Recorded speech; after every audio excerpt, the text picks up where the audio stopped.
नागप्पन अपने माँ पिता के साथ रहता था। उसकी पत्नी का नाम तेजश्री था और उसके 2 छोटे छोटे बेटे भी थे। नागप्पन का परिवार बहुत बड़ा था, जिसमें उसके भाई और उनके बच्चे भी थे। सभी मिलजुल कर रहते थे। एक दिन नागप्पन का बड़ा भाई चिदम्बरम थोड़े पैसे लेकर आता है और कहता है, अरे नागप्पन, जरा इधर तो आना। जी भैया, बोलिए क्या बात है। मैंने नारियल के पेड़ों से नारियल तोड़कर बेच दिया है। ये लो तुम्हारे हिस्से का पैसा। क्या? ये क्या कह रहे हैं आप भैया? क्या आपने सच में मेरे हिस्से के पेड़ के भी नारियल तोड़कर बेच दिए? आज क्या हो गया है तुझे? भैया, ये क्या कर दिया आपने? आप सिर्फ अपने हिस्से के पेड़ की नारियल बेचते तो आपका क्या चला जाता? आपने मेरे हिस्से के नारियल क्यों बेचे? अरे नागप्पन, बात को समझ। अगर उन्हें बेचता नहीं तो वो सब बर्बाद हो जाते। भैया, ये आपने बहुत बुरा किया। मैंने कल ही एक व्यापारी से नारियल ले जाने की बात कही थी। वो व्यापारी शहर से आया था। वो व्यापारी मुझे ढेर सारे पैसे देने वाला था। जरा दिखाइए तो आपको कितने पैसे मिले हैं? चिदम्बरम अपने हाथ आगे करता है।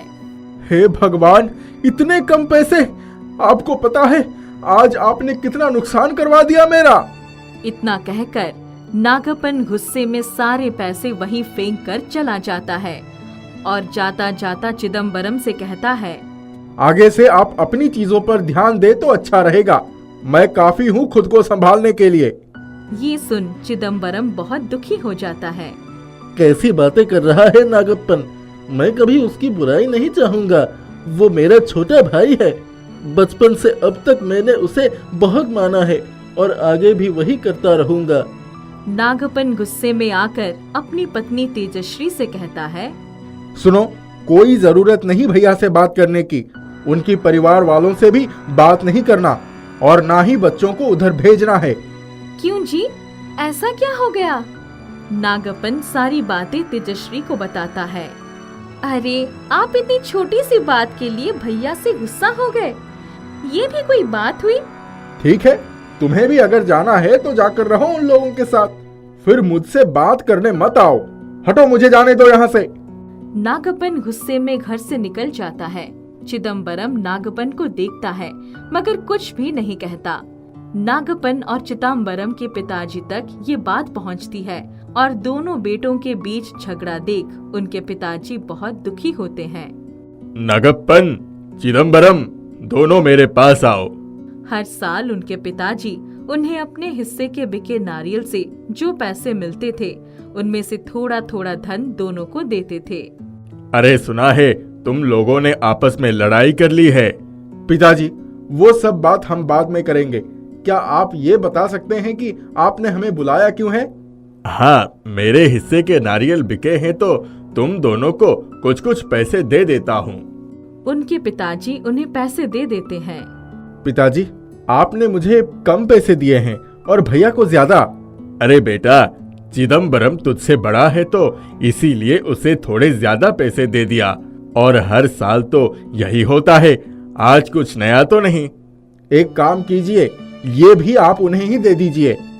नागप्पन को पहले इस बात का बुरा नहीं लगता था, लेकिन इस बार उसने अपनी भाई से लड़ाई की हुई थी, इसलिए उसे इस बात का भी बुरा लग जाता है। अब नागप्पन बहुत छोटी छोटी चीजों पर ध्यान देने लगता है तो उसे ऐसे लगने लगता है उसे चिदम्बरम के मुकाबले सभी चीजें कम मिल रही और सभी सिर्फ चिदम्बरम की ही चिंता करते हैं।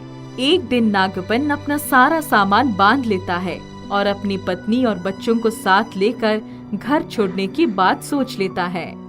अब मैं यहाँ एक पल भी नहीं रहूंगा। मुझे यहाँ नहीं रहना है। मैं अभी के अभी ये घर छोड़ कर जा रहा हूँ। ये तो क्या कह रहा है नागप्पन? आप तो चुप ही रहिए। ये सब आपकी वजह से ही हो रहा है। आप सभी खुशी खुशी रहिए। हम चलते हैं। नागप्पन घर छोड़कर अपने परिवार के साथ निकल जाता है। ये देख चिदम्बरम बहुत दुखी होता है। नागप्पन अपनी पत्नी और बच्चों को लेकर एक कुटिया में आता है। अब से हम सब यहीं रहने वाले हैं और कोई जरूरत नहीं कभी उन लोगों के पास जाने की। मैं काम ढूंढने जा रहा हूँ। कोई काम मिल जाए तो पैसे लेकर आता हूँ। नागप्पन काम ढूंढने लगता है, मगर कहीं उसे काम नहीं मिल रहा था। बहुत ढूंढने पर एक छोटा सा काम उसे मिला। उस काम से जितने पैसे मिले वो अपनी पत्नी को ले जाकर देता है। इससे ज्यादा पैसे तो हम अपने पेड़ से नारियल तोड़ने वाले को दिया करते थे। पता नहीं क्या होगा इसमें। जो भी होगा इसी में ही करना है। वो सभी बहुत गरीबी में जीने लगे थे, मगर अभी भी नागप्पन वापस घर जाना नहीं चाह रहा था। एक दिन नागप्पन काम ढूंढने बाहर गया हुआ था और नागप्पन के छोटे बेटे की तबीयत बहुत खराब थी। उसे तेज बुखार था। तेजश्री रोती रोती नागप्पन को ढूंढने जाती है और तभी रास्ते में वो चिदम्बरम से टकरा जाती है। क्या हुआ तेजश्री, तुम इस तरह? तेजश्री सारी बातें चिदम्बरम को बताती है। चिदम्बरम तुरंत मुन्ना को लेकर अस्पताल जाता है, उसका इलाज करवाता है। तेजश्री, नागप्पन को ये मत बताना, नहीं तो वो बहुत गुस्सा होगा। तेजश्री मुन्ना को लेकर घर आ जाती है और जब नागप्पन घर आता है तब तेजश्री पूरी बात नागप्पन को बताती है। मुन्ने का इलाज किसने करवाया? मैं खुद मुन्ने को लेकर गई थी। कुछ दिनों बाद नागप्पन से 2 वक्त के भोजन के लिए भी पैसा नहीं जुट पा रहा था। जिस कुटिया में वो रह रहे थे वहाँ से भी उन्हें निकाल दिया जाता है और वहाँ नई मकान बनने लगती है। अब हम कहाँ जाएंगे?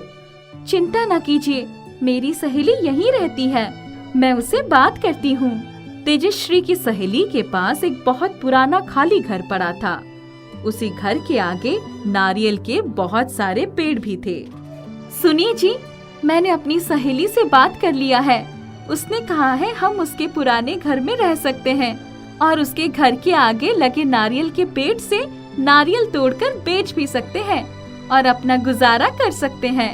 वो सभी वहीं आकर रहने लगे और नागप्पन वहीं पास से नारियल तोड़कर बेचने लगा और उससे ही पैसे कमाने लगा। वहाँ का नजारा देख नागप्पन को उसके बचपन की याद आने लगी। कैसे वो और उसका भाई चिदम्बरम साथ साथ पेड़ पर चढ़ा करते थे, नारियल तोड़ा करते थे और पूरे दिन मस्ती करते थे। तेजश्री, मैं जा रहा हूँ बाहर, नारियल बेचकर आता हूँ। जब नागप्पन बाहर नारियल बेच रहा था तब वो देखता है एक आदमी नीचे गिर जाता है। तभी उसका भाई दौड़ा दौड़ा वहाँ आकर उसे संभालता है। अरे भैया देखो ना, इतनी जोर से चोट लग गई कि खून भी बह रही है। अरे भाई तू फिक्र क्यों करता है, तेरा बड़ा भाई तो साथ है, तुझे कुछ भी नहीं होगा, आजा मेरे पास, उठ। ये देख नागप्पन की आंखें नम हो जाती है। इसी तरह एक बार जब मैं पेड़ से नारियल तोड़ते वक्त गिर गया था तो भैया ने मुझे संभाल लिया था। हर रोज मेरा सारा काम वो करते थे। आज तक वो मेरे किसी काम को मना नहीं करते और मैंने उनके साथ कितना बुरा व्यवहार किया। दिन प्रतिदिन नागप्पन को उसकी गलती का एहसास होने लगता है और वो बहुत दुखी रहने लगता है।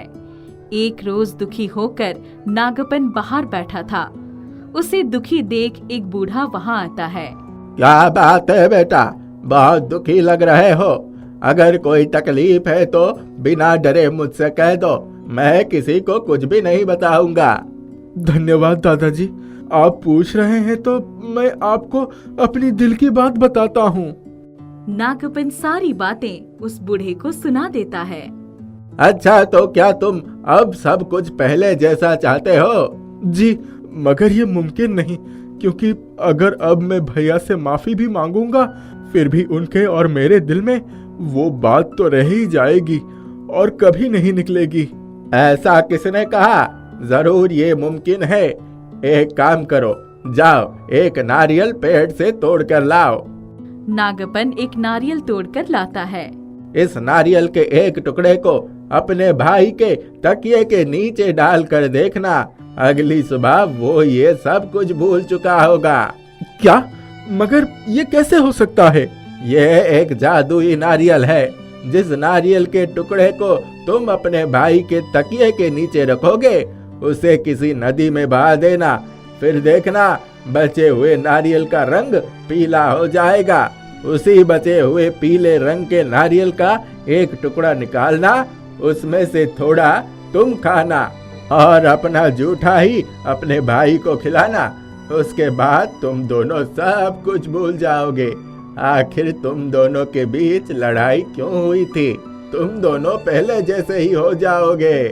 जैसा बूढ़ा बाबा ने कहा, नागप्पन ने बिल्कुल वैसे ही किया। नारियल नदी में फेंकने के बाद एक टुकड़ा नारियल खाता है और अपना झूठा चिदम्बरम को खिलाता है। उसके बाद दोनों ही सब कुछ भूल जाते हैं और वापस पहले जैसे रहने लगते हैं। तेजश्री और उनके बच्चे भी वापस अपने परिवार वालों के पास आकर बहुत खुश होते हैं। जादुई नारियल लड्डू। रंगम राम नामक एक व्यक्ति के पास नारियल के बहुत सारे पेड़ थे। रंगम राम बचपन से उन पेड़ों की देखभाल करते आया था और उन्हीं नारियल के पेड़ों की वजह से उसका घर चल रहा था। वह नारियल का तेल बेचा करता था, नारियल के दूध बेचा करता था और नारियल की मिठाइयाँ भी बनाकर बेचता था। रंगम राम बहुत स्वादिष्ट नारियल के लड्डू बनाता था। एक दिन उसके घर पर गांव का एक आदमी चुन्नी लाल आता है। रंगराम, घर पर हो तो जरा बाहर आओ। हाँ भाई, घर पर ही हूँ। बोलो, क्या बात है? हम सभी मिलकर दूसरे गांव जा रहे हैं, क्या तुम भी चलोगे? अच्छा, मगर किस काम से तुम सभी जा रहे हो? मुझे भी बताओ। अरे भाई, वहाँ बहुत बड़ा मेला लगने वाला है, इसीलिए हम सभी वहीं जाकर अपने अपने दुकान लगाएंगे। तुम्हें चलना है तो बताओ। हाँ ठीक है, मुझे चलने में कोई दिक्कत नहीं, मगर वहाँ क्या बेचूंगा? अरे बहुत सारे चीज है, जैसे तुम वहाँ अपने नारियल के लड्डू भी बेच सकते हो। हाँ भाई, ये सही कहा तुमने। मैं वहाँ नारियल के लड्डू ही बेचूंगा। बताओ कब चलना है? मैं तब तक सामान तैयार कर लूंगा। 3 दिन बाद चलना है, तब तक तुम आराम से मिठाइयाँ तैयार कर लो। चुन्नी लाल वहाँ से चला जाता है और रंगम राम नारियल के लड्डू बनाने के लिए सारा सामान इकट्ठा करने लगता है। 3 दिन बीत चुके थे। दूसरे गांव में मेला लगने का समय आ चुका था। चुन्नी लाल रंगम राम के घर उसे बुलाने आता है। चलो भाई, जल्दी चलो, 3 घंटे में मेला शुरू होने वाला है। हम सभी जल्दी से अपनी दुकान खोल देंगे। हाँ भाई चलो, मेरा भी सारा सामान तैयार है। रंगम राम और चुन्नी लाल दोनों गांव आते हैं और अपनी अपनी दुकान लगाने लगते हैं। रंगम राम नारियल के लड्डू की दुकान लगाता है। आइए आइए और स्वादिष्ट नारियल के लड्डू खाइए। एक बार खाइएगा तो बार बार आइएगा। आइए आइए। नारियल के लड्डू देखकर सभी रंगम राम की दुकान पर भीड़ लगाने लगते हैं। धीरे धीरे रंगम राम के सभी लड्डू बिक जाते हैं। रंगम राम के नारियल के लड्डू बहुत स्वादिष्ट थे, जिस वजह से बार बार सभी लोग उसके लड्डू खरीदने आ रहे थे। लेकिन वह लड्डू खाने के कुछ ही घंटों के बाद सभी बेहोश होकर नीचे गिरने लगे। मेले में शोर हो गया कि रंगम राम के लड्डू में जहर मिला है, जिस वजह से सभी बेहोश होकर नीचे गिर रहे थे और उनकी तबीयत खराब हो रही है। ये क्या हो रहा है? आज तक कभी ऐसा नहीं हुआ। अचानक मेरे साथ ऐसा क्यों हो रहा है? सभी रंगम राम के ऊपर जूते और चप्पलों की बारिश करने लगते हैं। लोगों को जल्दी जल्दी उठाकर डॉक्टर के पास ले जाया जाता है। चुन्नी लाल रंगम राम से कहता है, भाई, माना कि हम मेले में आए थे, मगर इसका मतलब ये नहीं कि तुम मिलवाटी चीजें बेचोगे और लोगों की तबीयत खराब करोगे। मुझे तुमसे ये उम्मीद नहीं थी। चुन्नी लाल, कैसी बातें कर रहे हो? क्या तुम्हें पता नहीं कि मैं कैसा हूँ? मैं कभी ऐसा कर सकता हूँ क्या? मैं ये सच कह रहा हूँ, मैंने कुछ भी नहीं किया है। अब इन सब का क्या फायदा? जो होना था वो हो गया। तुम्हारी ही लड्डू खाने की वजह से सभी की तबीयत खराब हो गई है। इसे झुटलाया नहीं जा सकता। यही सच्चाई है। अब जल्दी से यहाँ से भाग लो, नहीं तो तुम्हारी बहुत पिटाई होगी। रंगम राम वापस घर आ जाता है, लेकिन उसे कुछ समझ नहीं आ रहा था कि अचानक लड्डू खाने के बाद सभी की तबीयत क्यों बिगड़ गई। रंगम राम बहुत उदास हो जाता है। ऐसा क्या डाल दिया मैंने जो लोगों की तबीयत खराब हो गई? मैं तो जैसे पहले लड्डू बनाया करता था वैसे ही इस बार भी बनाया था। रंगम राम रोता हुआ सो जाता है। अगली सुबह उठता है तो देखता है सभी गांव वाले उसके घर के बाहर खड़े हैं और उसे बहुत बुरा भला सुना रहे हैं। डर के मारे रंगम राम बाहर नहीं निकलता। सभी रंगम राम से नारियल की बनी चीजें लेना बंद कर देते हैं और अब कोई उससे अच्छे से बात भी नहीं करता। जहाँ वह जाता था सभी वहाँ से उठकर चले जाते थे। मुझे आज तक मेरी गलती नहीं पता चल पाई। आखिर मुझसे कौन सी गलती हो गई है? भगवान, मुझे रास्ता दिखाइए। रंगम राम लोगों की कड़वी बातें सुनकर घर आकर सो जाता। रंगम राम सो रहा था, तभी उसके सामने एक तेज रोशनी आती है और रंगम राम की आंखें खुलती हैं। वो देखता है वहाँ एक बहुत ही खूबसूरत परी खड़ी है। वो परी रंगम राम से कहती है, रंगम राम, मैं तुम्हारे सवालों के जवाब देने आई हूँ। तुम जानना चाहते थे ना कि तुम्हारी नारियल के लड्डू में ऐसी क्या चीज है जिस वजह से सभी की तबीयत खराब हो गई। जी, मैं जानता हूँ, मगर आप कौन हैं? मुझे परी लोक से भेजा गया है तुम्हारी सहायता करने के लिए। तुम्हारी नारियल के पेड़ पर जितने भी नारियल लगे हैं सब जहरीले नारियल हैं। क्या? मगर आज तक तो पेड़ पर सभी अच्छे नारियल लगते थे, अचानक जहरीले कैसे हो गए? एक चुड़ैल ने तुम्हारी सभी नारियल के पेड़ों पर अपना बुरा साया डाल दिया है, जिस वजह से ऐसा हुआ है। जितने भी नारियल तुमने तोड़कर नारियल के लड्डू बनाए सब जहरीले थे। क्या? मगर उसे हटाने के लिए मुझे क्या करना पड़ेगा? इसीलिए तो मैं यहाँ आई हूँ। चलो आओ मेरे साथ। रंगम राम और परी नारियल के सभी पेड़ों के पास जाते हैं। परी अपनी छड़ी घुमाती है, जो जैसा था उसे वैसा कर दे और उस चुड़ैल का साया यहाँ से भगा दे। इतना कहकर परी छड़ी घुमाती है। वापस से सभी नारियल के पेड़ पर अच्छे नारियल लग जाते हैं और बुरे साए वाले नारियल गायब हो जाते हैं। यह देखकर रंगम राम बहुत खुश होता है। अब सभी पेड़ अच्छे हो गए हैं, इन पर बिल्कुल अच्छे नारियल होंगे। तुम इनका इस्तेमाल कर सकते हो। आपका बहुत बहुत धन्यवाद, लेकिन अब इन सभी चीजों का फायदा नहीं है। गांव के सारे लोग मुझसे नफरत करते हैं। वो वापस कभी मेरे हाथों के नारियल के लड्डू नहीं खाएंगे। तुम चिंता मत करो, देखना सब अच्छा हो जाएगा। इस नारियल के पेड़ के जितने भी नारियल निकलेंगे सभी जादुई होंगे। जैसे ही कोई इससे बने लड्डू खाएगा उनके मन में तुम्हारे लिए सारी बुराइयां निकल जाएंगी और यह सभी तुम्हें पहले की तरह ही मानने लगेंगे। इतना कहकर परी गायब हो जाती है। अगले दिन रंगम राम सुनता है गाँव में शहर से कुछ लोग कंपटीशन लेकर आए हैं। उस कंपटीशन में सभी को अपने हाथ से कुछ स्वादिष्ट बनाकर खिलाना था। जो भी सबसे स्वादिष्ट चीज बनाकर खिलाएगा वह जीत जाएगा और उसे मिलेंगे 50,000 रुपए के इनाम। यही सही मौका है नारियल के लड्डू बनाकर सभी को खिलाने का। रंगम राम कंपटीशन में भाग लेता है, लेकिन गांव का एक भी आदमी उसके लड्डू नहीं खाता। जज रंगम राम के लड्डू खाकर बहुत खुश होता है। वाह, क्या बात है, इतने स्वादिष्ट नारियल के लड्डू, मजा आ गया।